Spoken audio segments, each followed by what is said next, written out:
All right. Get yourself comfortable.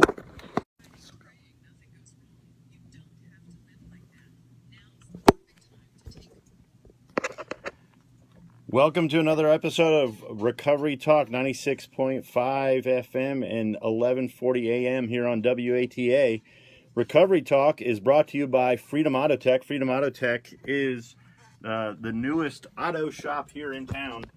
Freedom Auto Tech is there to service all your auto needs. If you need your car looked at, you got your engine light on, so you got a noise, something going on, give them a call, 828-355-4434.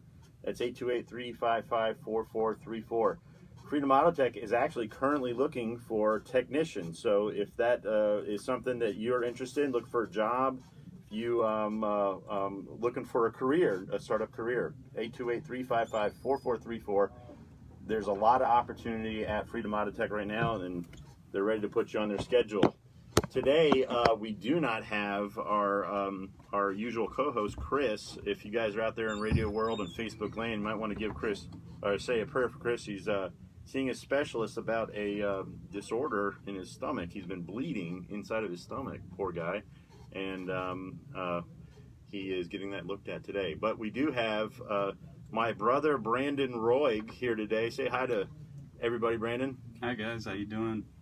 Brandon is 19, 20 months since you came to the high country? 16. 16, Just okay. about 16 now. I was adding some time to you, my friend. So I got an interesting story here with Brandon. Brandon's going to tell us about his recovery journey, but personally, and I think I've said this to you before, I took a call. Well, I got some Facebook messages from his mother's husband, who is my cousin, and Brian was asking me for just some advice and how to get you some help down there, and we're going to hear a little bit about that story. But when you decided to start to make your way up here for the program, I shared with you later that I felt tremendous pressure for you to succeed, and I had to turn that over, because here I'm one of the first people to tell you that I know that I don't transform people. I'm not a guru. I can't change someone from the inside out. All I can do is help guide and give the information, right? Mm-hmm. And I had to put that aside, but I felt this pressure that you, even though we had never met, we knew the same people, and I was like, I don't want this to come back bad on me. There's Lucas. Hey, Lucas. Say hi to Facebook world over there, Brandon. So anyway, that was a little bit of my own faith journey, learning to turn that over and say, hey, you know what? This is about, all I need to do is communicate the truth, and the results are not up to me. You know what I mean? So that was a part of my own personal journey, and you're a part of that. But I also have another funny story.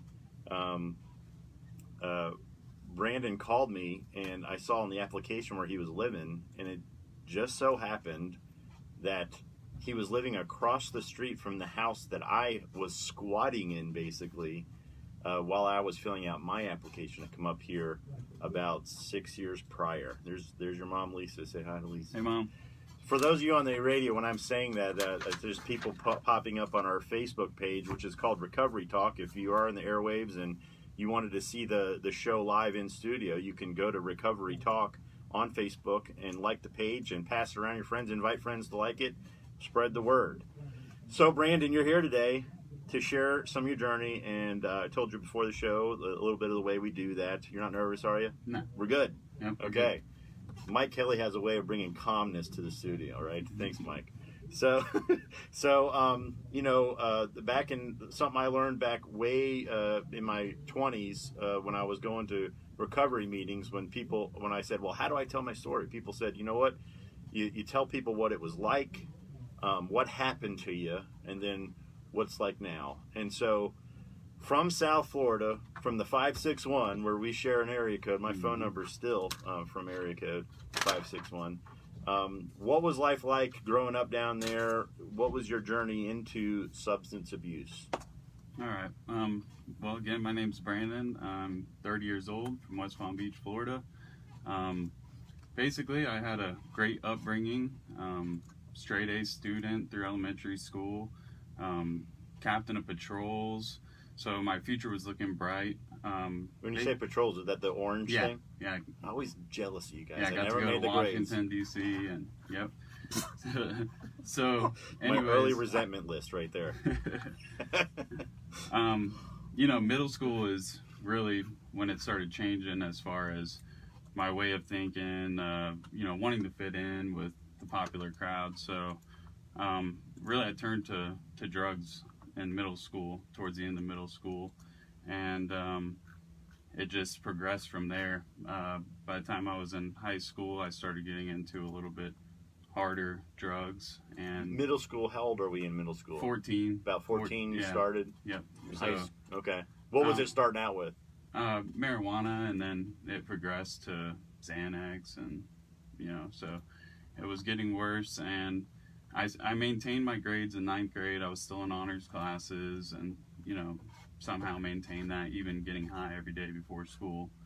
But by 10th grade, I started skipping out more and getting into the harder drugs. And I actually attended my first NA meeting in 10th grade when I was 15 years old. Wow. So 15 years old. Were you made to go? No, wasn't made to go. I went with a friend that was a little bit older than me that we were using together, and he suggested we go. He had a brother that was over the age of 18, and he was involved in the room. So I just decided, well, I need help. So I went. Paint this picture for me a little bit. Like, were you guys were like getting high together, and you're just like, you know what, dude, we should go get a meeting. Right Yeah, now. and I think we got high right after the meeting. So it was just kind of a touch and go, see what the rooms were about. So it's not funny, but it's funny. Yeah. You know what I mean? Because I think I've done something similar to that. Mm-hmm. I've actually left meetings and unfortunately left with people and gotten high with them. But they're not all like that. But anyway. Yeah. There's Pastor Dixon to say hi. There's Scott watching us. But okay, so 15, you had your first experience with a recovery meeting. Mm-hmm. That's pretty unique. Yep, and basically that's the time where South Florida, the pill mill situation was getting, real bad, and my friends started using prescription painkillers, and I really didn't hit that scene right away for some reason. I had other friends going down that path, and I saw their lives transforming into something negative, and I said, I'm good with what I'm doing. I'll drink and smoke pot and whatever. Yeah.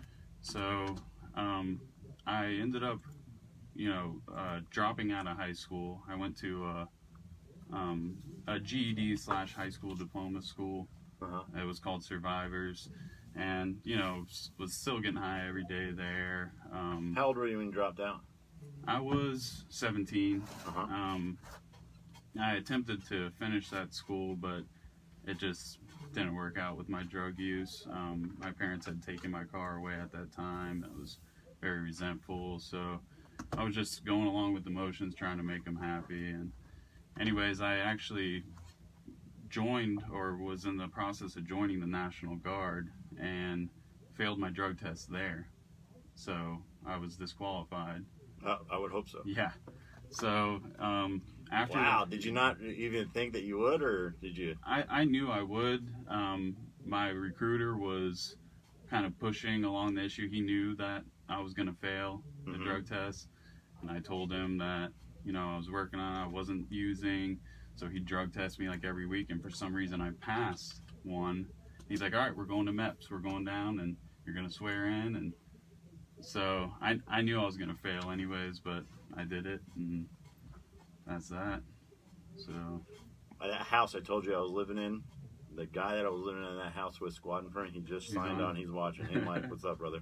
There's my brother Nick, and Pastor Dixon's from St. Lucia right now. He's wow. He's saying how he remembered. He's a pastor on the coast in Pink Hill. He says he remembers how he used to go to church and high, and So, thanks for sharing that, Pastor Mike. So, you failed the National Guard drug test. Mm-hmm. Yeah. So, what happened next? So after that, I wasn't really doing anything with my life. I attempted to go back to high school, regular high school, and because of the honors classes I was in and finished quite a bit by the 10th grade, I was able to cram everything into 2 years, or 2 years into one. So I was going to do that my senior year.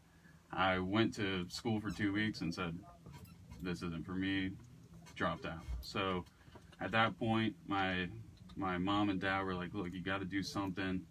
Why don't you, we've already talked to your grandfather in New Jersey. Why don't you go up there? He's got a job lined up for you. I was like, hey, why not?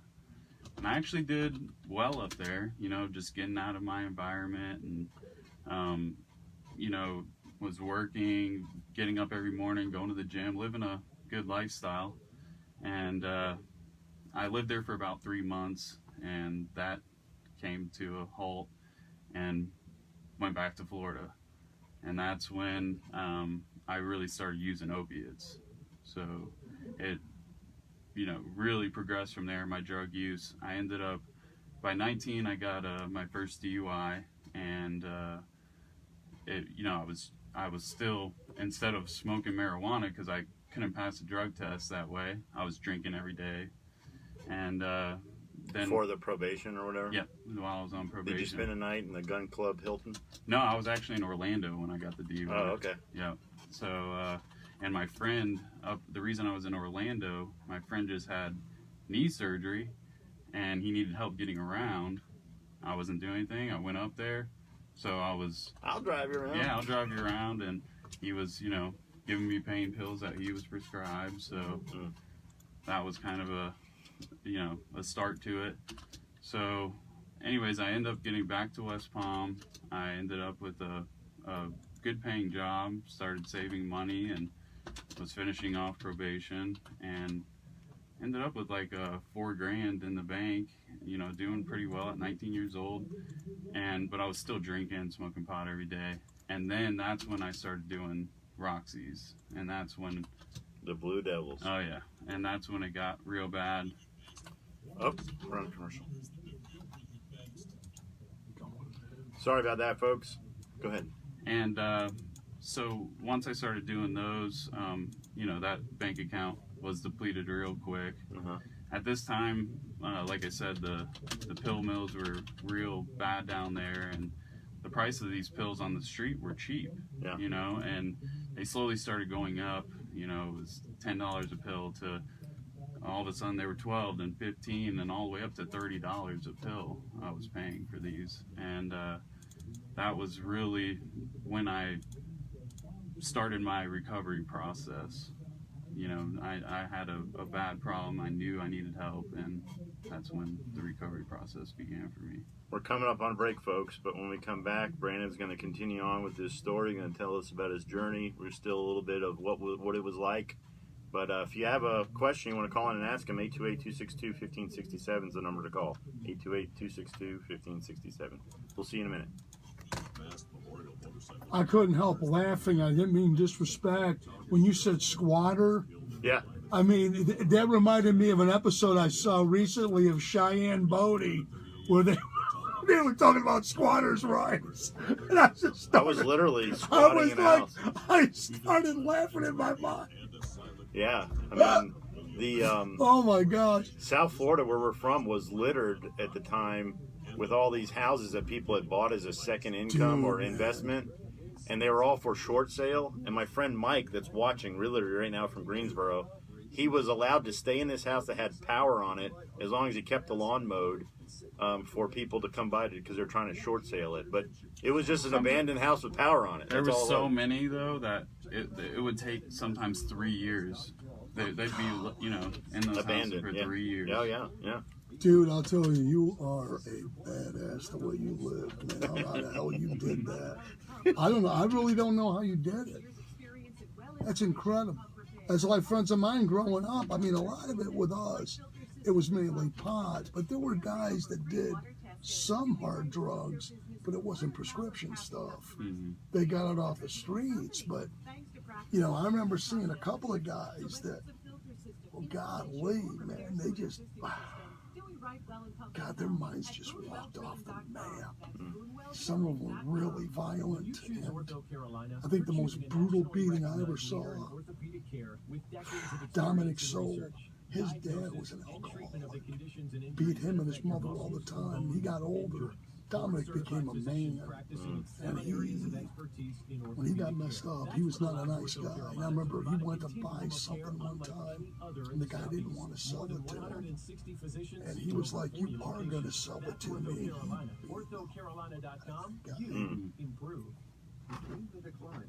Got what he wanted and just threw the money at him. I'm telling you, man, I don't know how you guys do that stuff. I just don't. That's scary stuff, folks. That is scary stuff. It'll kill you. Okay, my man, you've got 37 seconds to go. 37 seconds. Our small town has tripled in size, but Boone Bakery's goal was always the same: great food with even better service. So they'd like to thank all of their fans, Oh, we got a phone call. customers, and employees for your WATA, please hold. We'll have you on shortly. They invite you to come in All right, big man, you've got 15 seconds. for so long. I mean, people don't know what it's like to live like that. It's just, I've seen it. And if you still don't trust GPS, call them. Man, it's rough stuff. Here we go, big man. Welcome back to Recovery Talk. Looks like we got a caller. Hello, welcome to Recovery Talk. Who's this, Scott? Yeah, I sure can. How you doing, Scott?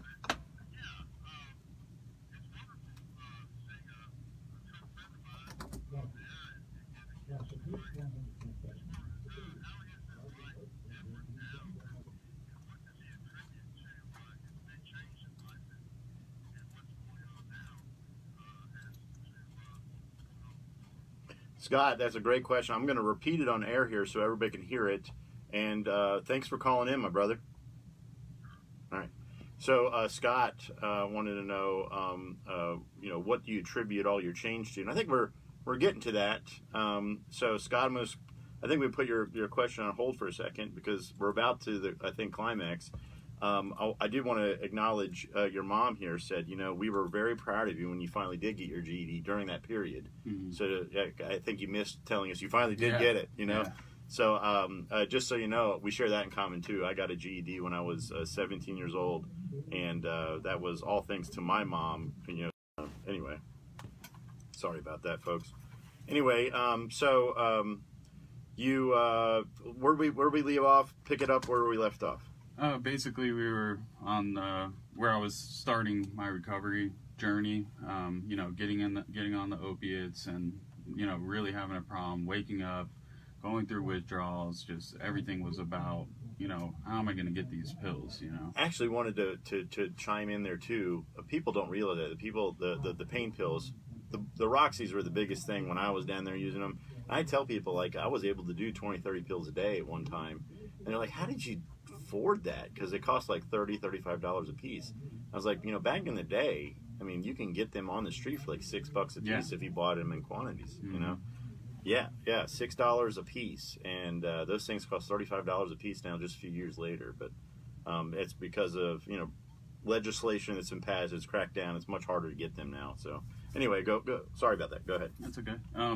So yeah, basically, I went to a couple different detoxes, and those would be 3 to 5 days, and then I'd just be back using. Mm-hmm. And like state-run places. Yeah, state-run. CARP was one of them. Down there, DAF. Yeah.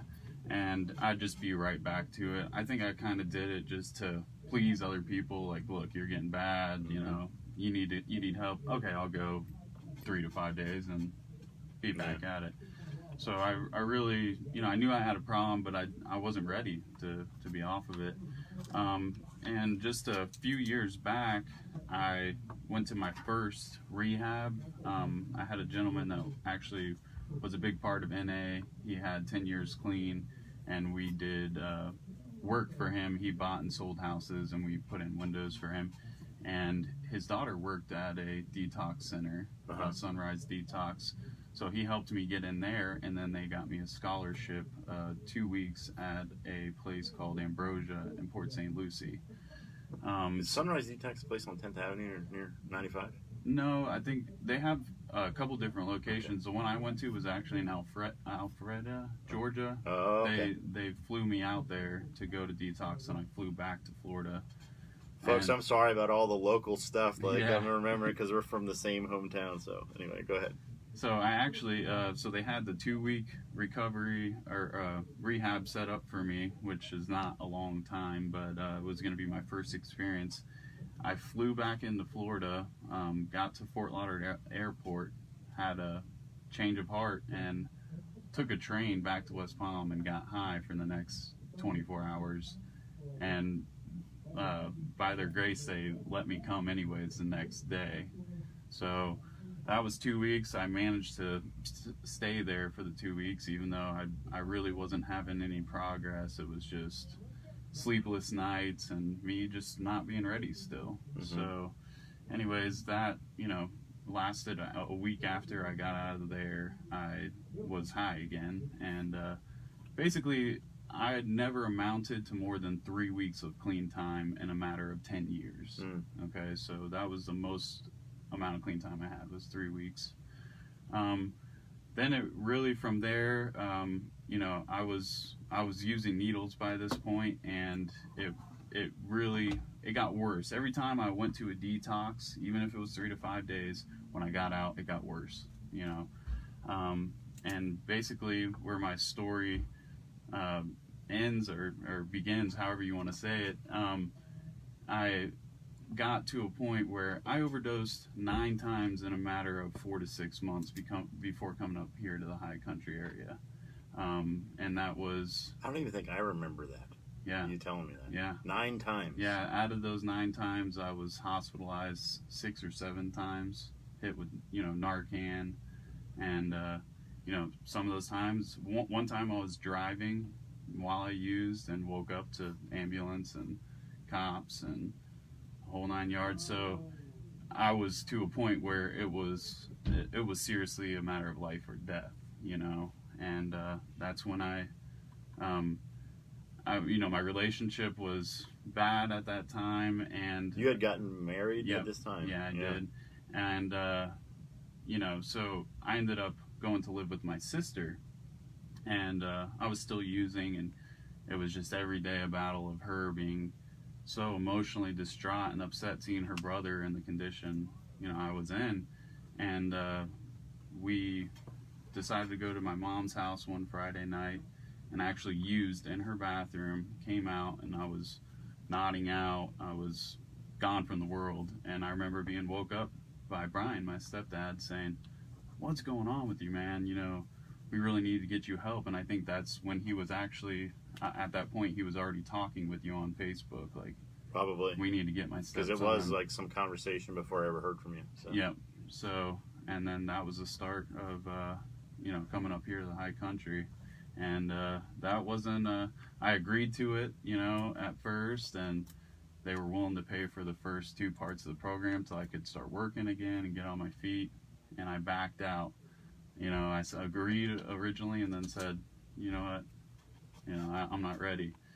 So at that point, I was working a full-time job, making pretty decent money, and I ended up saving up the first month to show them that I was serious about coming up here. And even my mom came to pick me up to bring me to the airport to come up here, and I was still had those thoughts. That's what the drugs do to you. I just wanted to get high one last time, and almost backed out. Oh, is the plane ticket refundable at this point? I was still had Looking at all your reservations. options. Yeah. So I remember at that time I took 1 Suboxone strip and said, all right, I'm going to do this. And Mom picked me up. We had lunch and got on the plane to come up here. I don't know how many times I convinced some people when I was in the hospital once, and they said you need to get sober, you need to get clean. I agreed to it, and I told them that, but I have to get one more time. Yeah. And I convinced them to let me. I ended up in the hospital in ICU. Wow. Yeah. And and not from an overdose. I ended up in the hospital for pneumonia due to my substance abuse. I got pneumonia, and once you get it, you're susceptible to it. So I got it a couple more times before finally getting sober. So all the reservations in the world, having lunch with Mom, about to get on a plane, leaving everything At this point, you're married. The relationship's in shambles. your family. You've overdosed 9 times, 6 times you were medically treated, and life's a mess, absolute mess. And even with it being that mess, you still weren't sure about the next step. But loving parents, loving stepdad, love Brian. Brian's great, and they convinced you to get on a plane. And when we come back from the break here, we're getting close to break. 30 seconds. We go about 30 seconds. When we get back from the break, I think that's where we'll pick up the story.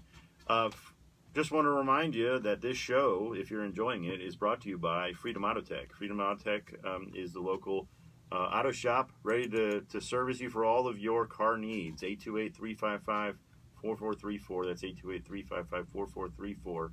If you want to be a part of the show, call in 828-262-1567. Good job. And dude, you've had it. I didn't remember 9 times. Yeah. 9 times. Dude, man, how the hell are you still alive? I know. Only God. Yeah. Wasn't your time to go. Mm-hmm. Wasn't your time to go, not just yet. I'm telling you that. Golly, and to wake up and ambulances? Yep. How the hell did you... Waking up, the one time I was driving, I just picked up, I remember just being under the I-95 overpass, and I was at a red light, and I did my drugs, and I woke up about maybe a quarter mile down the road, over the sidewalk, into a fire hydrant. And this was in broad daylight. You know, I could have killed someone. Did you bust that fire hydrant? No, I don't know if I just took my foot off the brake and just kind of, rolled Golly, in. dude. I woke up, with ambulance, and Dude, it was, what the... And there was one time when I remember crying after this time. I think it was the 3rd time I overdosed, and I woke up in the ambulance. Every other time they were able to kind of get me conscious before they brought me to the ambulance, and I just woke up in the ambulance, like on the way to the hospital. I was like, whoa, but it still didn't stop me. The one time, this is all because of the fentanyl that is going on down there. Yeah. And the time that I overdosed while, I don't know, there's so many of them. Anyways, I overdosed, went to the hospital, got out of the hospital. By this time, Stacy was fed up. She's like, I'm not even picking you up from the hospital. So once I was released, I walked to the gas station. I was at JFK. I walked to the corner there, Lantana and Congress, I think it is, or 6th and Congress, one of the 2. And first thing I see when I get to the gas station, ambulance pulling in, cops, 2 people overdosed in their car right there. The whole thing in my head, I'm just so anxious to get home because I'm like, I know there was one more cap in that car. I just almost died, and all I was thinking about was, I still got more in that car, These people overdose in the park, and you're probably going, I wonder where they got their stuff. Yeah. See, and it's thankful that you made the right decision, and you're thankful that you got a man like this Absolutely. that helped you, because I lost 2 friends. God, Haley, my granddaughter, was 3 months old when my one friend died. He was 48, and what's really sad, it was alcohol related. I mean, this guy could drink your ass under the table. And he had lost his marriage, and he started cleaning himself up, and he met a beautiful girl, and they really hit it off. They got married, things looked great, and all of a sudden he had complications. Goes to see the doctor. They did numerous tests, and I know it had to kill him. The doctor walked in and said, Mr. Zorman, I don't know how to say this. He said, I know you've told me you haven't had a drink in X amount of months. So there's nothing we can do. You're a lost cause. You haven't got much time left.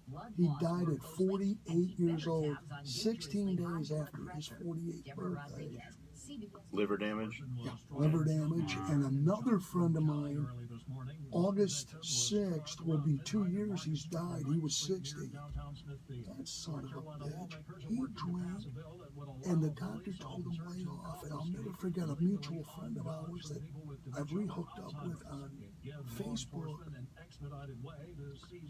He said Jerry went to a 4th of July get-together the day after he sees the doctor. Because in 12-pack. They're like, we told you. I thought the doctor said you can't drink. Oh, no, it's hard liquor. I can drink beer. He wiped out that whole 12-pack and drank 3 more fucking beers. Dude! And he died August 2 years ago.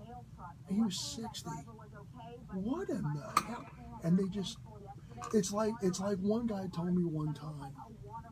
He said, you have to understand, you're the only one that can stop it. Nobody else can do it. You got to do it.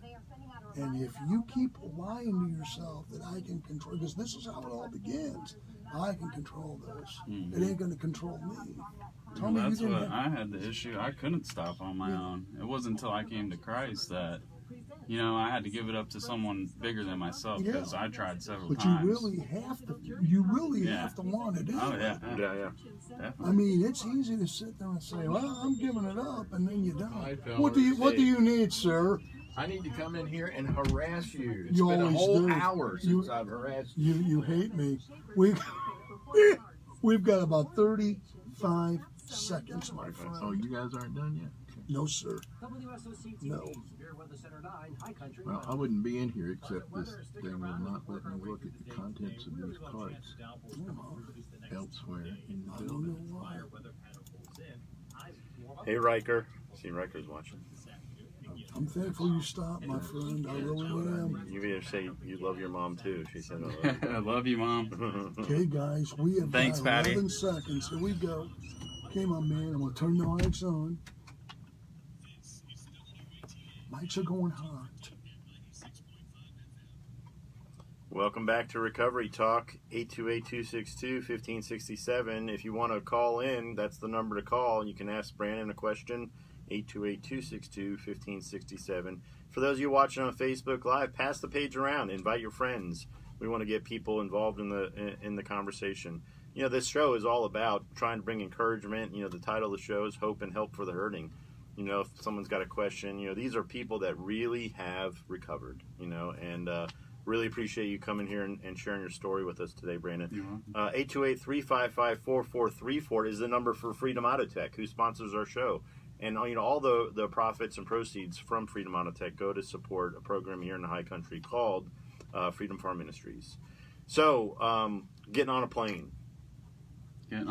Reservations, all in your pockets. Not knowing what you're getting involved in. And me, on the other end, feeling the pressure of, this is kind of a roundabout way family member, kind of, and I'm like, man, he needs to succeed or else I'm going to look bad for the family, And then I had to, take care of that with my own personal stuff. So anyway, pick up the story, my friend. So yeah, even, coming up here, my mindset was, I knew it was a Christian, faith-based program, and I've never gave that a shot. Prior to that, at the age of 13, I accepted Christ in my life, but I really don't think I knew Christ. It was kind of, I went to a vacation Bible school. I didn't really grow up in the church. I might have been attending church for a year at that point. And, my sister was accepting Christ and all these other kids, and it was kind of, it was a great feeling, and, I accepted Christ. I got baptized in my pool because I was too nervous to do it in front of the congregation. So anyways, I was already using at that point. So long story short, by 18 years old, I was really in the mind of an atheist, up until I came to this program. So for about 10 years, I didn't want to believe a God existed. I think more or less looking back at it now, I was living so morally corrupt that, maybe I was justified in thinking that way. Like, well, if there's no God, then I can live however I want. So anyway, so coming up to the faith-based program, Freedom Farm, I was like, well, I just have a drug problem. I just need to go up here and get help, for my drug use. Okay. So, but I came here, I remained open-minded, even though, you know, I was kind of, I didn't believe God existed. I still remained open-minded. And, you know, the first month of being here was hard. You know, there was a couple times where I just almost threw in the towel, left. You know, it was still, you know, the devil had my mind still. You know, the drugs still had my mind. That's why we keep you out in the middle of nowhere. Yeah, exactly. I thought about that. That would be a long walk to, you know. And for those of you guys that don't know on watching, or the first phase of Freedom Farm Ministries, which I work for, that Brandon came to, I went to too. First phase is out in the middle of an area called Creston, North Carolina. I mean, it's a 15-minute drive to really anything. You know, 30-minute drive really anything. So anyway, you're walking a long way if you leave out there. So. Yeah. So, anyways, obviously I made it to the second part of the program, restoration. And, you know, even the first part, I got into Genesis. I, you know, read a little in Genesis. But once I got up to restoration and, you know, really started getting into the New Testament, learning who Jesus was, and through the classes in restoration, I really felt the Holy Spirit come upon me in restoration. Okay, and that's when I really started getting this peace of mind that I have never obtained before. I don't remember ever having. And that's when, you know, I knew I had a shot. You know, I had something bigger than myself. I had someone that took away my shame, my guilt, you know, all the things that I've done in the past I truly felt forgiven for. And that's when I felt a peace of mind for the first time. And this is better than any drug has ever made me feel, you know? So, you know, I continued with that. You know, when I first came to Freedom Farm, I remember being in the first part of the program and looking at the guys in restoration, and they're serving, you know, at church, they're having to cook food, and I'm like, oh man, I don't want to do that, you know? And once I got to restoration, and my heart had to change. You know, I went to Green Street and helped out there. I was the dishwasher the whole time, and I loved it. You know, I was like, what's wrong with me? You know, and I enjoyed just going to respite night, helping out, you know, there. And so things started changing for me. You know, I could see a change in myself. And for those of you guys listening and watching, we take the guys to a local church called Alliance Bible Fellowship when they're in their Freedom Farm program, and second phase guys help out and they start learning to serve. And Green Street Catering doesn't exist anymore, but it used to be. A lot of people in the listening community right now, it used to on Thursdays, right? It was Thursdays? Yeah, it was Thursday. Thursdays they made meals and delivered them to like 600 people every Thursday in this community. You didn't have to go to that church. I mean, it was just anybody in need. And our guys helped out with that process during that time. And then they help out, make coffee and chairs. And then respite night. This is another thing that people in this community should know about. But at Alliance Bible Fellowship, once a month, basically, there's a ministry there that provides a night of fun and activities for anybody that has children that are disabled. So if you have a disabled child, you can bring them there. And the idea is that the parents can go into another room and just sit around and have coffee and have a break, or they can actually leave and go on like a date night or something like that. And you can leave your kids in a very safe environment.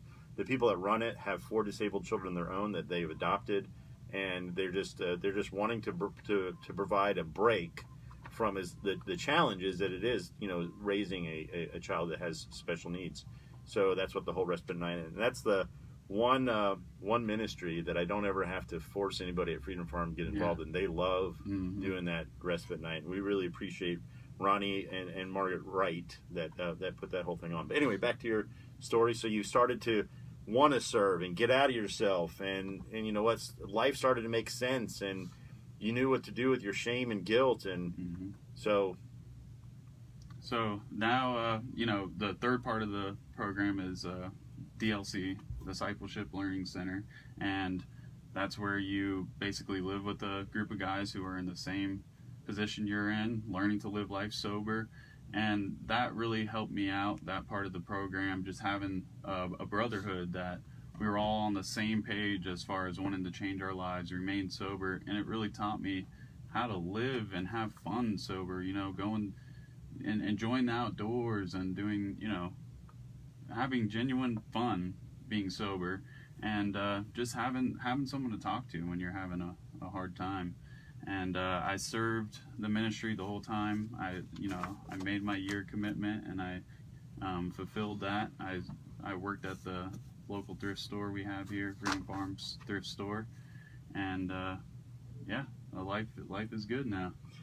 Yeah, and you are a huge help. You are a great employee. Just so that the audience a little bit knows that the format of the Freedom Farm program, even though the show isn't Freedom Farm, but today it is because we both have such close attachments with it. But Freedom Farm is a 3-phase program, and the third phase, which is where the majority of the men's time is spent, our philosophy is that to really break addiction, you need to give them some foundation, which we do during the first 2 phases, 3 or 4 months. But then you need to give them an opportunity to experience and make new life experiences living sober. So that's what we try to do. It's not perfect, but there's enough room to hang yourself. I mean, if you wanted to go out and do the wrong thing, you can. Mm-hmm. But there's also, I believe, enough support and accountability and whatnot going on to where, it kind of hedges you to start to win. And that's what you literally started doing. And we met a lot. I meet with the guys at the third part of the program on at least every 2 weeks, and then we'd see each other at the store quite often. But, and then we kind of just check in, see how things are going. And you were real open and honest with me about a lot of things. Actually, part of your extended journey, I don't know, how close are we to the next? You got 3 minutes. 3 minutes, sorry, man. Learning how to do things different, and you actually have enough room to make some mistakes, too, Mm-hmm. And we're able to, you learn life by learning how to make mistakes, look back and say, hey, I should have done something differently, and being encouraged to understand that, like a lot of people make a lot of mistakes. But you've kept on going, and you've been back home even. Yep. What was that like? It was a great experience. Actually being with my family and my mind not being elsewhere. Like, I can't wait for Thanksgiving to be over so I could go use again, and so it was just nice having that quality family time, and it was just wonderful. And I'd really like to talk about just some of the other things. There may just be materials, but just the question we had: what was life like before? What's it like now? Before I came to Freedom Farm, I didn't have my driver's license because a simple seatbelt ticket that I didn't pay, license got suspended. I hadn't had a car of my own in 10 years, and I've never had my name on a lease for an apartment, and now all these things have been given to me. I'm really becoming an adult, a productive member of society, and that's what life is like now. Oops. Sorry about that. We're going to a break. We'll come back with more of Brandon's story here in just a minute. This is the This home computer's stretch. acting. It was marked not to do that. It did. This darn thing has got a mind of its own. I was gonna say, I didn't think I was a minute there. I tried to speed it up there. No, dude, you do what you got to do. We're on the home stretch. This Makes me laugh. Yeah, you got till the bottom of the hour when we come back from this. You're gonna laugh. Wayne Gretzky won all these MVP awards. He won numerous cars in his career, at least a dozen. And he was on a talk show one time, and they asked him, well, what kind of car are you driving now that you're retired? He goes, I don't have a car. What do you mean you don't have a car? He goes, every car I won, and this is on HBO now. He goes, I went to my effing family. One of my effing family members did the cars. He goes, I won brand new vehicles, and I never got a one. Not one. I started, oh my God. Hey, Stephanie Davis. It's good to see you. I tell you what, my man, I'm really happy for you that you got your act together. Thank you. I mean it. I'm thankful you're still here. I'm thankful somebody like him has come forward to help. Because like I've always said, that's why like my wife would get so mad at me if I ever saw somebody that... I remember one time, this old guy, and I knew the guy was sincere. He wasn't being a jerk. Because a lot of times you'll see guys say, oh, I need money. Can you lend me $20? He was an old guy, probably in his early 60s. It was cold, and he come up to me and goes, "Mister, all I need is a quarter to go get a bowl of chili. I ain't got enough. Just get a bowl of chili at Wendy's." I pulled out $2. I said, he goes, "No, I don't want $2, sir. I just take." My wife came out of the building. She said, "Did you just give that guy $2? Yeah, she goes, "When are you going to stop that?" And I said, "Well, yeah, you know what? That might be me one day. That may be me." It's time to visit Ashe County Cheese. Guy's got 23 seconds. 23 seconds. Cheese plant, producing quality cheese since 1930. Sea cheese Hey made in the guys, it's factory been a great show. free of Mics are going on. They'll go hot in a moment. take home.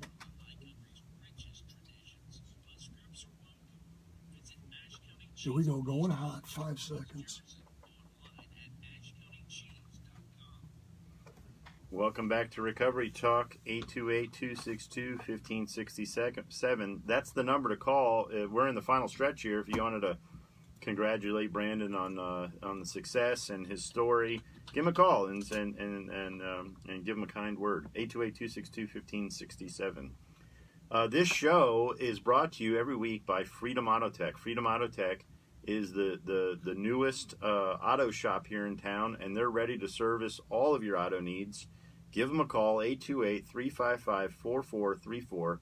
That's 828-355-4434. Find them on Facebook. They're actually accepting resumes right now for a shop foreman lead technician. If you have any auto experience, interested in a job, give them a call. Maybe they can find you something to do there. So, Brandon, finishing a year commitment. People ask me all the time, like, is it really important that I finish a year? How would you answer that? For me, personally, it really hit home for me, again, at ABF, Alliance Bible Fellowship, where we attend church. What they do there is they pray the guys in on Wednesday night. We have chapel Wednesday night.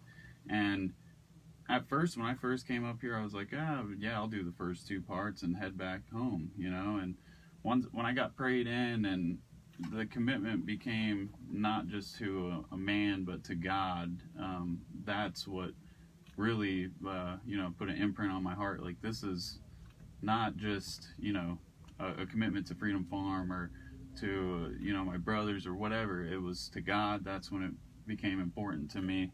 And, looking at the guys who have completed their year versus guys leaving early, there's definitely a better success rate for the people who have finished the year. So, yeah, your fellow coworker who was on this show weeks ago, mm-hmm. He was like in the same position. He actually literally came to me and said, "Look, I got 2.5 weeks left. All it's going to do is cost me like $300 to stay. Does it really matter?" Yeah, and it matters. Yeah. It doesn't matter to me. It matters for you to be able to now tell people, "Hey, look, you know what? I finished what I said I was going to finish," mm-hmm. and you did. I think you skated out the day of. Oh, yeah, I did. Yeah, I had the trip planned to Florida the very next day. I think I left that night. I was so excited. I just got in the car and drove that very night that I got out. And that's okay, man. But you finished your commitment, and I'm proud of you. I know there's tons of people down in Florida proud of you, and there's tons of people here. I don't know if we've had this conversation, but I, of course, obviously work at Freedom Farm, and I see guys, and I'm doing my counseling sessions, and it's just time and time again. I have guys in the third phase, and they actually have a phrase of it now. I'm going to do like Brandon did. And I'm like, what do you mean by that? You still come and attend meetings with the guys, like studies with the guys? I don't know if you've been doing it lately, but you still come and hang out with the guys. You kind of try to pass. How important is that for you to do that? And is it something would you say you commit to doing and you kind of make sure you do, or is it something that kind of naturally flows from you, or is it a little bit of both? Or I mean, I think a little bit of both. I think I would say it naturally flows at this point. If we go back to the Brandon that got here, it would be, all about me. So just getting out of myself and realizing, when I took the job at the thrift store, I was thinking, like, what is God doing for me? I was still in that selfish mind state. Like, is he trying to humble me? Is he trying to not put so much money in my pocket that I go out and relapse right away. But looking back at it, you know, he used me to help other people, you know, and I didn't realize that till maybe 10 months in. But hearing guys mention my name and restoration graduation, oh, Brandon, you know, said these words to me that helped. And so now I realize that God put me in that position to help the newcomer, help, you know, my brothers out. So I think it's important to pass on what we have, you know, give that piece away. I think that's the only way you could keep it, is by giving it away. So, you know, that's a famous saying. You know, the way you can keep this type of thing is by giving it away. I was in on Wednesday. I go to my I don't know how to explain it. My elders meeting. I have this group of all retired men, right? And I'm like, I think the closest guy in age is 25 years older than me. Some of them are listening right now. I'm not trying to say you're old, but you guys are just like. And you know what? It's important for me to be a part of this group of men because they have this wisdom. And yesterday we were talking about humility and the what it looks like in humility. And you know, the interesting part of the conversation is that people that are humble, they serve and they don't even realize that they're serving. Mm-hmm. And that's kind of like what you're saying. Like, you were doing your job at the thrift store. You had guys with you. You're being encouraging. You were listening to what they're saying. And then later, people are saying, hey, you know what? I was in the car with Brandon that day, and he said this, and it impacted me. And you're going, wow, I didn't even realize. Yeah. Mm-hmm. I didn't even realize that's a mark of humility. And if there's anything that I've said over and over and over again on this show, it's that I wish I could teach people humility. You can't. Yeah. But I'm going to tell you, it's the mark of someone that can get better. When you're humble, you are open to getting better. You're open to progressing in this life. And you know what? Another mark, and I hope you don't mind that I share this. This is a little private thing, but you know, you had gotten a job after the thrift store, and you were working for a guy. I'm not going to say the name or anything like that, but you were very, very appreciative of the job. You know, you really, really like it. And then after some time, you started having some struggles about it. So, you know, probably old behavior, you probably wouldn't want to talk about the struggle. You probably you know, cut and run. You know, just whatever. But it really, you wrestled with it, and you told me about your wrestling with it, and I gave you some specific advice on how to move forward, and you didn't even listen to all of it, and that's okay, right? It's okay. But the thing was, I was just so impressed at how you process the whole thing. You know, I mean, you're going, you know what? Something's not right. Something is waging war against my spirit here. Definitely. I don't know how to figure this out. Hey, can you help me figure it out? And even when people give you advice, you're like, I don't know if I really want to do what they had to say. Bits and pieces. Yeah, and that's fine. And this is how you learn to live and deal with life. And then, you know, you move forward with the situation. And we just recently talked about it.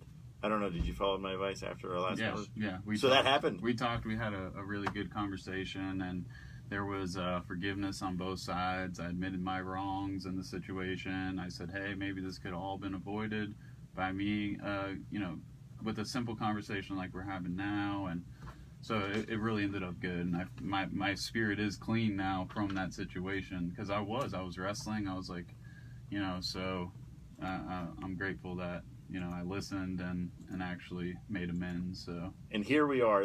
I'm literally, everybody listening and watching, this is recovery in action. This is growth, and we would call it growth in Christ. You know, I did not know what happened after our last conversation, and just a little bit more detail. Basically, you just kind of suddenly left working for a guy that had given you a job, and you didn't really give him an explanation. I said you should have talked to him, and I had told you that before. You didn't. You left, and then we talked, and now he's called them, and it's good. Your spirit's clean. Yeah. You know, I don't have the fear of seeing him and wondering what he's thinking, or, you know, we both talked it out and cleared the air, and so I feel good about it now. And you learned, and you know what? Next time it'll be much easier to do, you know, handle it differently. Definitely. Right. It'll be. So, Kirk, thank you for being a part of the show. Spared for a purpose. Amen. My brother, whose birthday is today, happy birthday, Kenny Quigley, 37 years old. That's my little brother, 37 years old. He says that he's with my daughter right now, and she's talking to the screen like she's talking to me, like she can hear me. Patty says that you're a true blessing. God is definitely using you to minister to others. I think that's true too, my brother. I know you want to give a shout out to someone special. Yeah, I got to give a shout out to Shanika. Yeah. I love you, baby. Thank you. You've been a big part of my recovery, and I love you. She's a sweetheart, Shanika, and you probably, anybody in the local community that shops at Lowe's, you've probably met her before. Mm-hmm. She's always up there in the front. So we're getting close to the end. Next week, we're going to have a guy, I don't know his name, but we're going to promote it through the page. Chris, our co-host, is usually here. It's a friend of his down the mountain a little bit in like the Hudson area. But he won, the CMT channel, country music television. He won like their version of The Voice or something like that. And he's in recovery. He was telling me a little bit about it. Yeah, he's going to be on the show next week. So awesome. For those of you guys hearing, make sure you come out to the show or you tune in for the show next week. Oh, Lucas wants a shout out real fast. How far okay. are we from We'll give you a shout out, Lucas. We got to go. So we got to go. Mike Kelly's shutting us down. But it was great to be with you guys. Brandon, thank you so much for being on the show. Thank you everybody on Facebook for being a part of it. Invite your friends to like the page. Tune in next week for another program. That's it, my brother. You did great, man. Thank you. So you guys talked about humility. Look at Johnny Manziel. Oh, what's going on with him now? Well, he's now with the Montreal Alouettes. He got traded. And the Hamilton Tiger Cats, a gentleman spoke on the condition of anonymity and said he deserves to play. He's done everything we've asked him to do.